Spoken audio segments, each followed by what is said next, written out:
Welcome back to iHeartRadio. So bad it's good. Today, we have somebody that I need you to pay attention to and a show that I need you to pay attention to. We're 6 episodes in as of Monday night, and I need everybody to jump on board because we got 2 episodes left in the first season, and I need this show to come back. Personally, I need this show to come back because I have an excitement about this show that I haven't had since Vanderpump Rules season 1, season 2, season 3, and I think there is so much room to grow with this show, and we have one of the breakout characters of this show with us today, Mikel Simmons. Welcome to the show. Hi, how are you guys? How are you? I'm good, man. How is it being referred to as a character when you are just you? I'm a character some days in my time. My mom would say that, but it's okay. I was being a character. It separates my life. So yeah. So you started off at Republic, being a VIP, like selling tables, doing events, things like that, right? Yes. And we see at the beginning of the season, not to give too much away, but you guys probably have already seen it. But if not, you have to go back to being a bar back, really. You were promoting other clubs. Is that correct? No, I was promoting. Listen, so no. The reality of what it is that no, I got an opportunity to actually promote a magazine launch. So I was at another club. I wasn't promoting the other club. Plus, I'm friends with those owners. Those owners are like one of my good friends. So, I didn't see it. Mikel, I was on your Instagram today, which you guys all have to go. You all have to go follow him. But I got so scared because on your stories today, you were promoting First Place Premium Sports Pub, and I was like, "Oh no!" But it turns out, you guys, that is one of Leva and her husband's clubs because they have a stranglehold on Charleston in the bar and club scene, right? Yes, we have four establishments. We have May, Sue, Bourbon Bubbles, First Place, and Republic Garden Lounge. So yeah. So I was like, oh, good. I went down the rabbit hole and found I was like, oh, thank God he's promoting the right places. Yes, but listen, the hardest part about it is like when I'm friends with a lot of the owners down here. So it's kind of like I'm supporting my friends, but I get the little controversy of so it's fine. When were you approached to be on this show? And was there any trepidation? Because you were one of the people that are actually truly sharing their life in a very big way. And I think it's inspirational to a lot of people watching. Did you have a lot of trepidation doing that? I definitely had a very hard time just accepting the offer. It was very hard to be like, damn, well, here you go. Here's my life. Here's my story. Here's what I have to share with people. And something that I've been dealing with myself personally was a very hard thing to actually want to share with the world. So I remember I was in the car talking to Maddie. Maddie goes, hey, I know you're scared. I know it's something I want to do, but there's someone out there who's like 5 years old or 6 years old or 10 years old who's going to be dealing with the same thing you're dealing with. So why not do it? And so I kind of just took a leap of faith and said, you know what? I'm tired of living a double life. I'm tired of hiding who I am. So let's get this shit done, And it really truly is one of those things that I thought like, man, this is really inspirational for people to see you face something like this. And also it gives the show such a really good foundation, which it's more than just, young people partying and, at a bar, which we love. You actually have a real story. Both of your parents are pastors. You say, you're Michael to them and Mikel over here. And it's like this kind of double personality, but you really handle it so gracefully. Was filming though insane? Was it scary every day to go in front of the cameras? Oh my gosh. So honestly, it wasn't really the cameras, it was the cast. It was just dealing with the entire cast, dealing with so many big personalities and so many fake it was just something. It was so and much you're a big personality emotion. yourself. I am. I'm more tame and more a little real, I would say. So I'm not, being a fake ass bitch sometimes. I'm actually being genuine most of the time. So, it's kind of hard dealing with people who kind of just don't like you for no reason every single day. But the camera crew, the whole entire production company, I love them. They were my favorite part about the entire experience. But it was hard waking up every day, arguing. I argued almost every day for a couple of weeks. And so that on your mental health is very, very straining. So I need you to stay in it. I need you to fight the good fight. I need you in for season 2 if they have it. I'm not leaving until they put me on pause, is what they say. Okay. So you're not at Dorinda's level. Yeah, you're almost there. Can you take us through? Is it like Lisa Vanderpump? So, and here in LA we have Sir Pump, all of these places all in the same block. Is it the same thing with Bourbon and Bubbles and Republic and things like that? So all of our restaurants are in one little hub of things. So you can go next door to Mace, you go next door to Bourbon Bubbles, go next door to First Place. Then you walk down the street, Leva's condos directly across from Republic. So it's like everything is like a triangle. So you go boop, boop, boop. Yeah. How did you get involved in the first place? Because you got involved before there was a TV show there. What was the path that led you to doing what you do even off camera? So I left working for a church for 6 years. And so I kind of was just like looking for something new. And it was my birthday that I was expecting to see Grace Lilly at the front door, but she was in Tulum at the time. And Maddie was like, hey, we'll give you a discount. Well, like, you know, like dollars. I came inside, popped bottles, and I did the VIP service and stuff. And I remember I got another DM saying, hey, you know, you have like 15,000 followers on Instagram or something like that. And then like, you want to come in and spend more money, whatever. So I ended up like selling out their VIP section one random Thursday night with my friends. And I got the job offer from Leva and Betty. So yeah, it was like, I was like, came off this. Yeah. Right? No, just to explain to the people listening how bottle service works, if you're, you know, a little past your club days, is that usually to get a good table at these places, these hot clubs on a Saturday night, you'll sell bottles to reserve a table, like 3 bottles, 4 bottles, things like that, right? So it's really more of like a VIP experience. So you're getting the VIP experience. So that's what we're selling. It's the entire experience of multiple things. It can involve food, it can involve, you know, someone you like, so you being someone nice and cool. It's like, it's a very different vibe of just like your normal bottle service in LA or in like Miami. It's more of just like, we're selling you the entire experience. So you may get free food, you may get some laughs, you may get some bubbles, you may get some poppers, you get all the things, you know? So it's a VIP experience. Were you there this weekend? Are you coming off a club weekend? I was not there this weekend. I was at my friend's birthday party, but okay. But I am there usually every weekend. So yeah.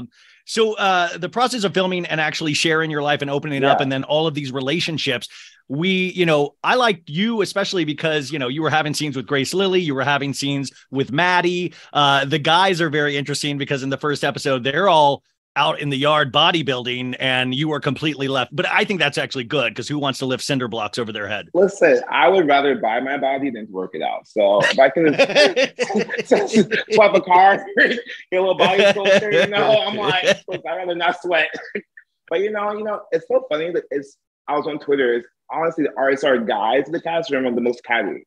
They're very catty. They're very. Oh my shady, God! They're the most emotional. They're the most emotional. Watching, and they're straight.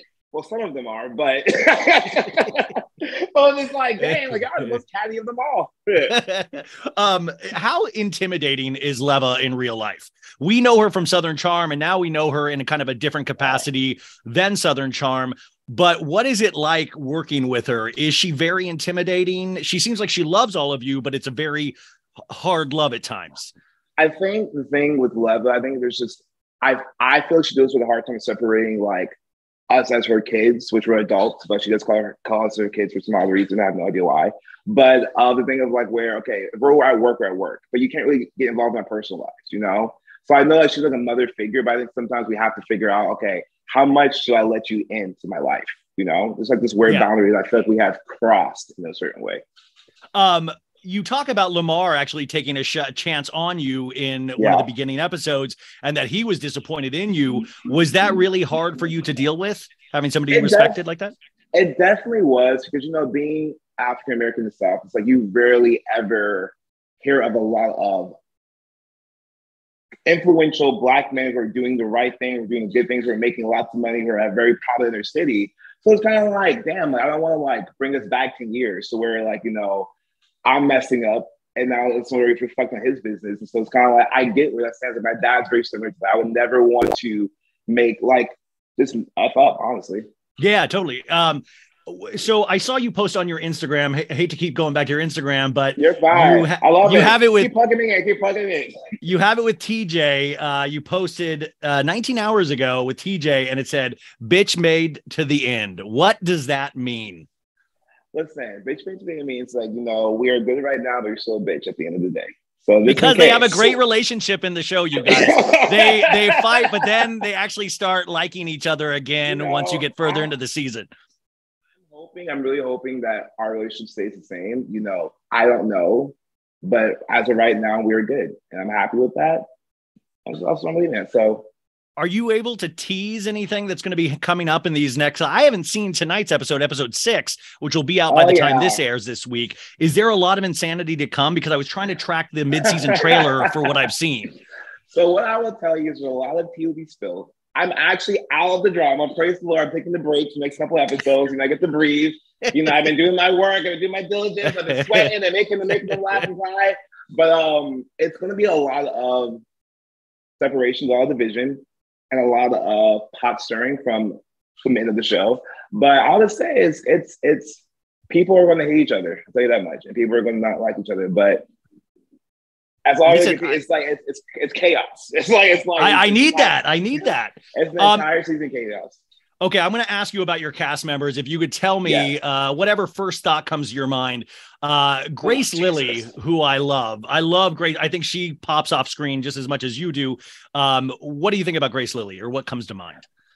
I think Grace is an amazing individual for herself, not for others sometimes. But I think that you have to know her and know that she's really genuine and loving. And so she's like a roller coaster. You know, there's some good days, there's some bad days. Yeah. I mean, it's quite a personality. Like the wavy baby and all of that stuff is just amazing.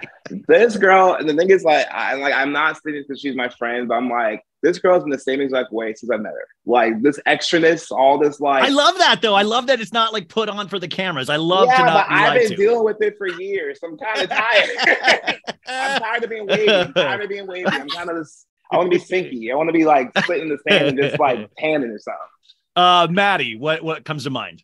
Oh, my best friend. I love her to death. That's my girl. That's my rock. That's my heart. When life was super, super low for me, I was in a very, very down mental space. She checked with me like once every week, and it was just amazing to have her support. Like she's in Tulum right now, but I'm about to be at her house sleeping there. So yeah. What is with Tulum and these ladies? They love Tulum. That's where all the thoughts go to play. That's where all the hoes and Instagram models go to play at. Emmy and Will. Boring, but yeah. Also, you're all saying Will is a model. I don't think Will looks like a model to me. I mean, a hand model. Our feet, OnlyFans. I love Amy. Amy's carrying her boyfriend very well. I love that. Yeah. Amy's great. We've talked about TJ. What about Bradley? I love Brad's the big brother of the group. Very just like wholesome, very in the middle of everything. So I love Brad. And Joe, who's like all you guys, he's in love kind of with Maddie, but then he just made out with another character, which we didn't see, which upsets me. What do you think about Joe? So it's kind of funny. Like me, last night I got information about Joe regarding me. So right now, Joe's on my shit list right now. So Joe, wait, did he talk crap about you? He literally, we were at a restaurant and he walked in and he walked out and he told someone, I don't want to hang out with Mikel. So Joe's a little two-faced. I'll tell you that much. Okay, save it for the show. Save it for the second season. Okay, Lucia. I love Lucia Pena. Lucia. She is the mom of the group. Super fun, vibrant, full of life. I really like when I see this girl puts it down. Like she'll hold you. She got you. And she seems like a great mom too. She is the best. Oh my God, she's all about her son. And Mia, I love Mia. I kind of went under the radar for me in the first episode, but now I love Mia every episode. Oh wow. Okay. I'll say me and Mia we work very well together. I'll tell you that much. Oh my God, that's great. You are perfect. Okay. So you talk about coming from a church background to a club background. Is that a natural change? It seems like so different, but at the same time, was it more similar than people would expect? I went from praising God to shaking my ass. So it's kind of like, it was a very different experience, but honestly, if we can find a way to meld the two. Yeah. It was a very similar experience. The fact of all about community. So working in the club, it's like our community is very big, very huge. It was very hard going from being so like reserved to being like, okay, to kind of like let loose and let wild and stuff. So, I mean, I'm not really praising God in the club. I'm kind of praising my ass shaking and stuff like that. But I do miss working for the church. So I really hope we get to a place in the world where people who are a part of the LGBTQ plus community can still be prevalent in their church, And so, but I think you being you praises God too, I think I'm a person, when I pray, I'm like, God, help me with these hoes, God, get these hoes away from me, God, at this person, Jesus, because they trying me, God, this bitch did this to me today, God, I can't do this anymore. I'm like, Jesus, please help me if I shake one of these hoes. Listen, that's how I pray to my God. You talk about on the episodes, though. I mean, we see that scene with your friend Anthony, which was really awesome. But you do talk about, like, has there been backlash from your family since the show started airing, not even filming, but airing? So only from my aunt's husband, and he's like a pastor there. He kind of sent me this thing of like, devil is a liar, bull crap, whatever. But my mom and dad, who are both pastors, who are both like Southern pastors, actually have been very, very well supporting me through this. And so my mom actually watched the show. I'm kind of mad about that, but I've been getting a lot of good support. Like one of my pastors from Seacoast reached out to me and was like, hey, we're here for you. We love you. We care for you and stuff. So it's been a very interesting, like, I thought it was gonna be this huge double whammy of like, you're going to hell and blah, blah. And I'm like, they're like, all right, so let's smoke most stuff, get some drinks, let's hang out, let's talk. Everything's fine. So I've been hanging out a lot of them more. I think a lot of them have been respecting my journey and being real, because the thing about the church is I've learned a lot of people fake their crap.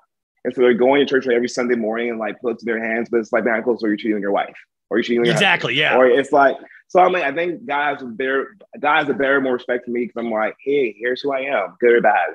God loves everybody. Yeah. So that's people. Once this did start airing, are you guys on a cast text thread? It sounds like probably not from some of the things you've said already, but have you guys been shocked at the response, or have you guys been expecting, like, has there been any weird experiences since the show aired?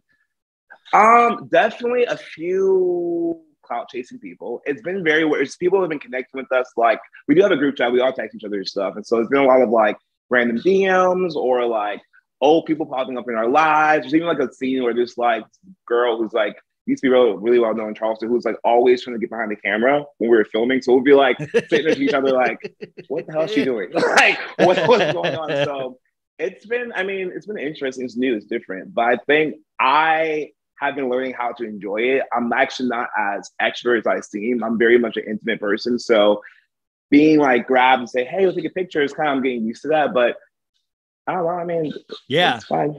No, I know. I hope you like it, because I want you to keep going.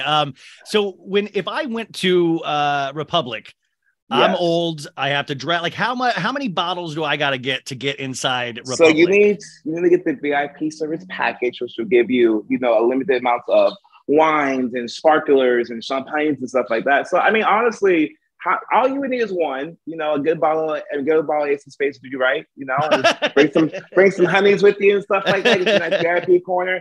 So if you come in town, let us know. We'll take care of you. Seriously. Okay, cool. I do want to come, because I want to go get pillows at Sewing Down South. I want to get the whole Charleston experience. Get the whole thing. Okay, so you said if second season happens, you are in. Have you gotten any dates from the show? Because is that clout chasing, or is anybody like hit on you now that you're actually on TV?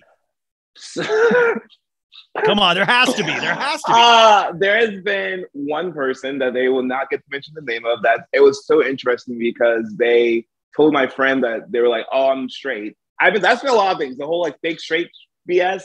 But then like proceeded to kiss me in the club. It's weird. So I have had one bad date, which ruined. It was horrible. But there's a few people that I've been talking to before the show that kind of they're still around, And, yeah. Well, we've got two more episodes, you guys. I need you to hop on board. This is such an easy rewatch. I'm going to walk you through the season after this interview on this podcast right now, but it is so worth it to go back and check. And you got to support Bravo. And this is like really well done. And you are a character and a person that I think we root for. So I was so excited to get to talk to you, especially because you really stand out. Thank you so much. But please, you guys, Southern Hospitality, I'm going to put all of his information. So go follow him on Instagram, do all the things, but we got two more episodes to keep supporting. But I hope you'll come back when the second season starts. Listen, I hope to be back. And you know what? I'll be there. And I'm going to save up for my Ace of Spades bottle too. And I'll see you in Charleston. Yes. Listen, I'll give you a discount. I got you. Okay.